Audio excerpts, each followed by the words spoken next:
20 years late to this party, but I just started reading Mistborn.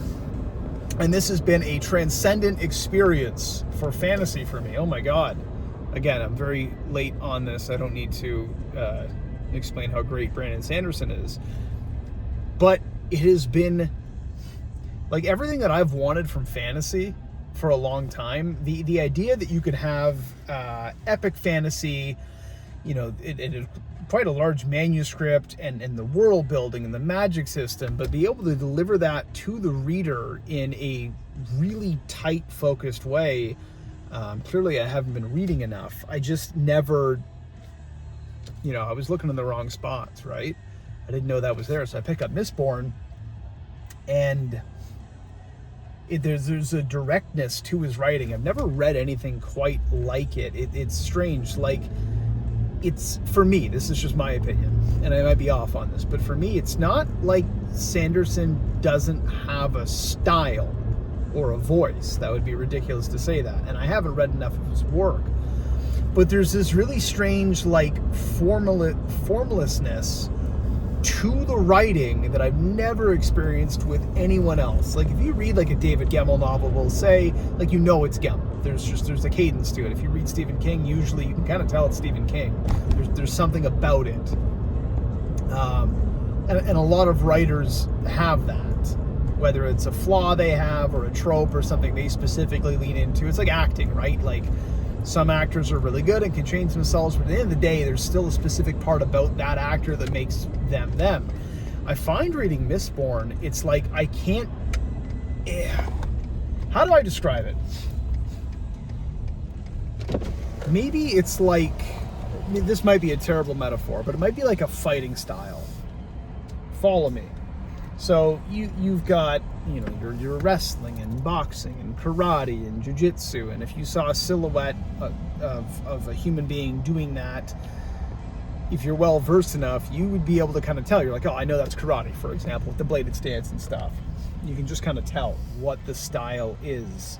And then if we bring some Bruce Lee into it and do a little bit of it there with the formlessness and using no style as a style and kind of using everything together, I feel like you get Sanderson with that. It's so strange.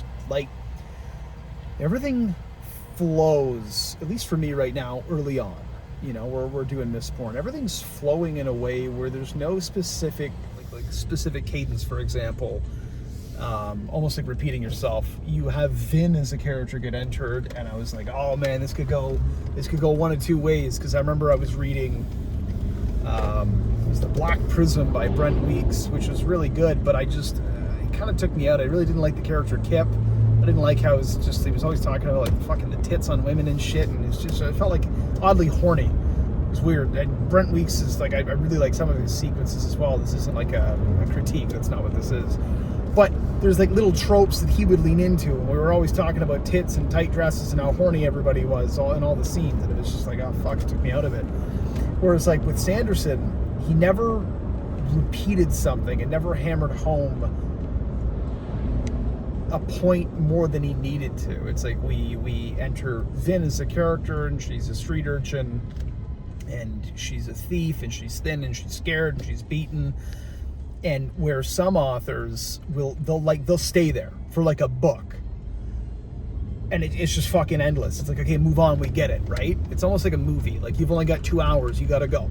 We've established that that's Vin, and then within 100 pages, we're already transitioning out of that, and we're on to the next thing.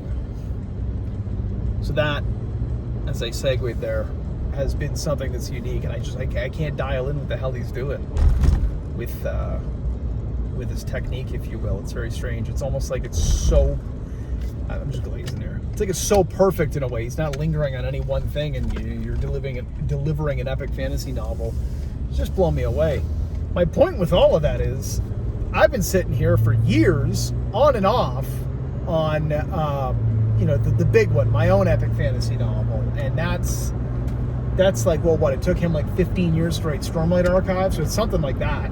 I'm not saying it's as good. It's just something that's, you just can't fucking figure it out, right? And I was like, how do I deliver it correctly with the exposition and the world building? And it's like, holy shit, it's right there. He's already done it 20 years ago. Look at that. A little late to that party.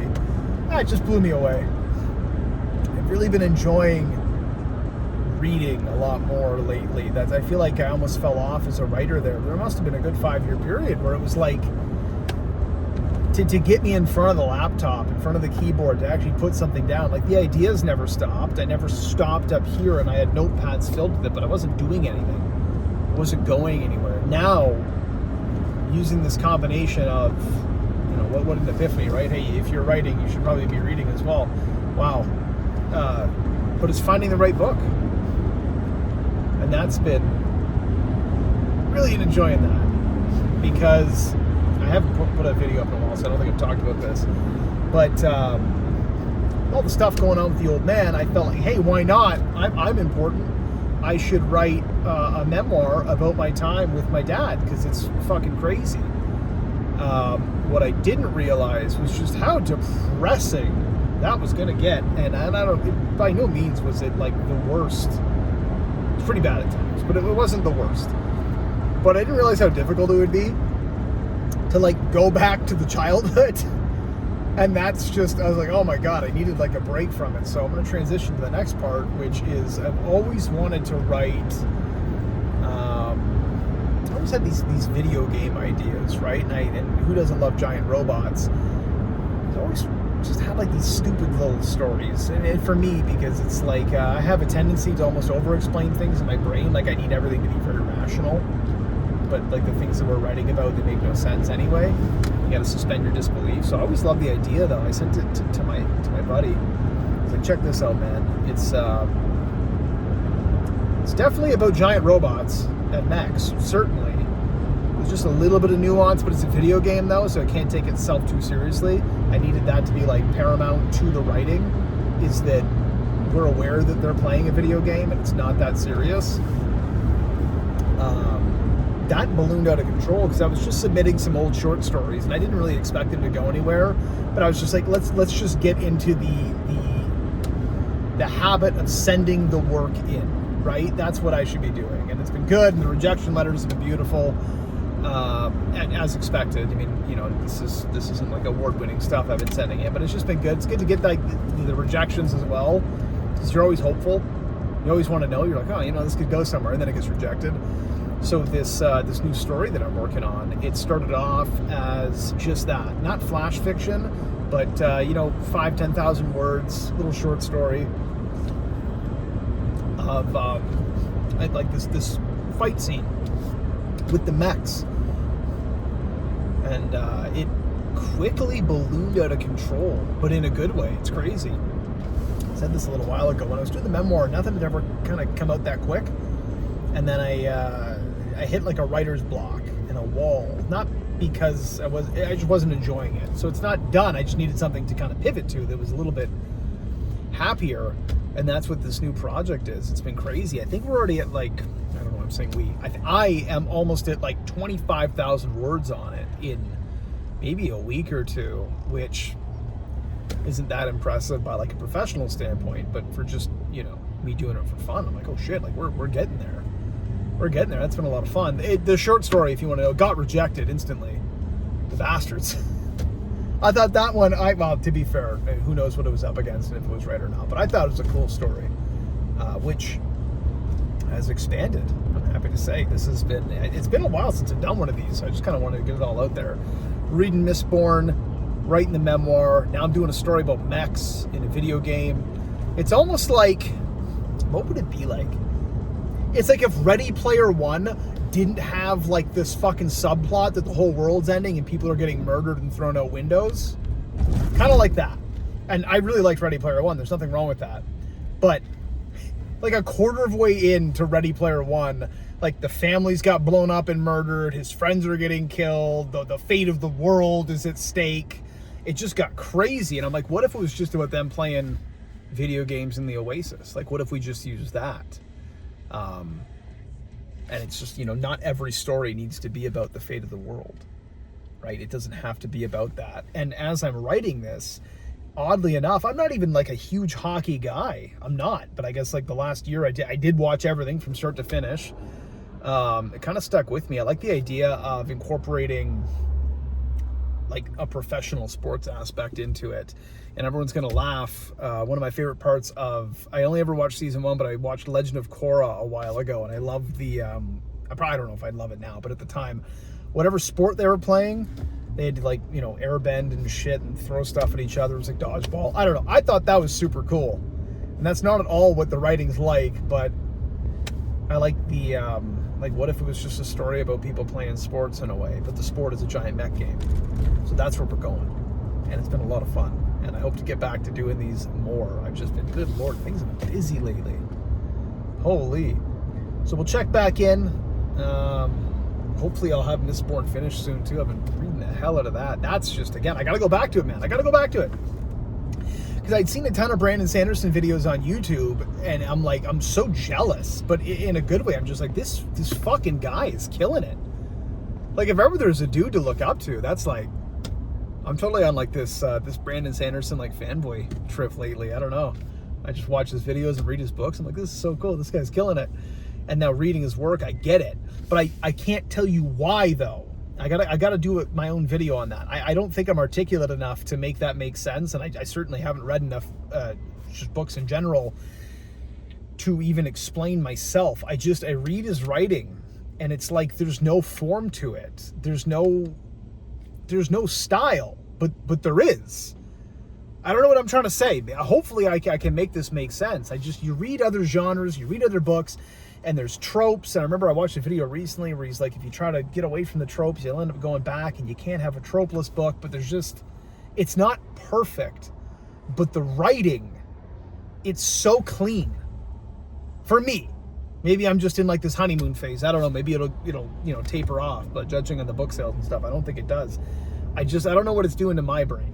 I'm loving it. Whatever I'm reading, whatever he's doing on the page as he's getting it to where it needs to go, it's fucking tight, man.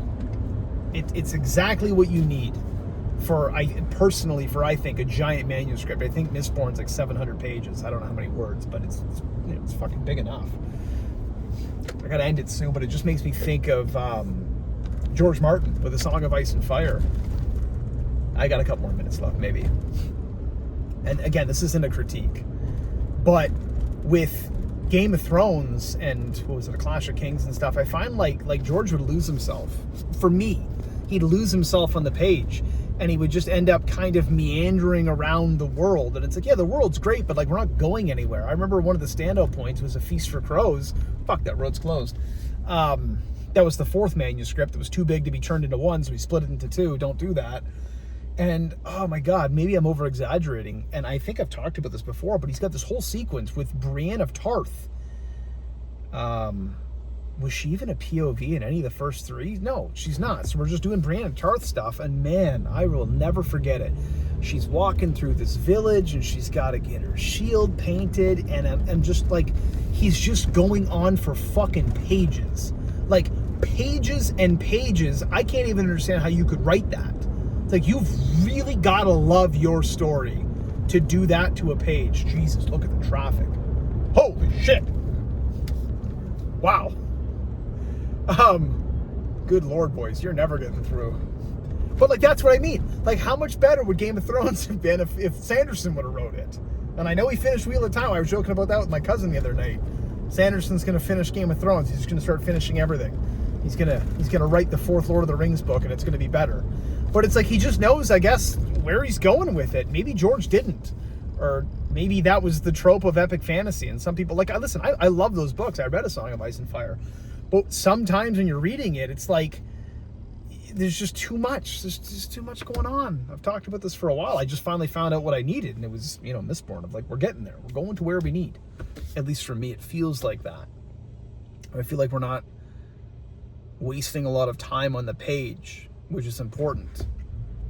Like, let's just get to where we're going. Show me what needs to be shown.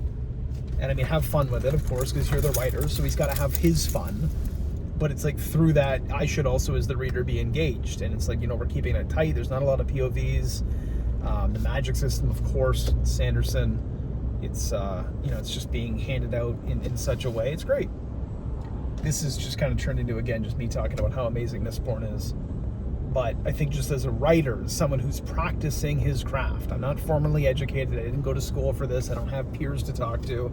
So I'm kind of just experiencing everything myself in the wild, if you will. I've just been reading a lot more lately and picked it up. And it's like, that's what I've been trying to do. That's what I'm trying to do. Not write Mistborn, but keep it tight like that. And I don't want to write like Sanderson. That's not how I would write. But it's just like he's giving you exactly what needs to be given as of right now, early on. I haven't finished it. I haven't finished the series. Who knows? But just in my wonderful honeymoon phase, that's where I'm getting at. There's some silly part in the back of my head as I write these videos. I go, they did it a lot in MMA. You'd see guys on Twitter that would have a post in 10 years ago, and then 10 years later, it's like, he's the champion now. I have enough ego that I believe that is going to happen one day, and I'll look back on these videos, and I'll have a book up there on a shelf beside him. Probably not as good. He's too good. He's got too many sales. But just to have the book there beside him, I'll look back on a video like this. Maybe he'll watch it one day and go, "Oh fuck, thanks, man." Yeah, it's just, I think I finally found out, that's it. That's how you do it. The delivery of it. It's good shit, guys. I love it. Hopefully I'll be able to make more of these. It's been a little while since I had the truck. I had the headspace to do it. But here you go. That's it.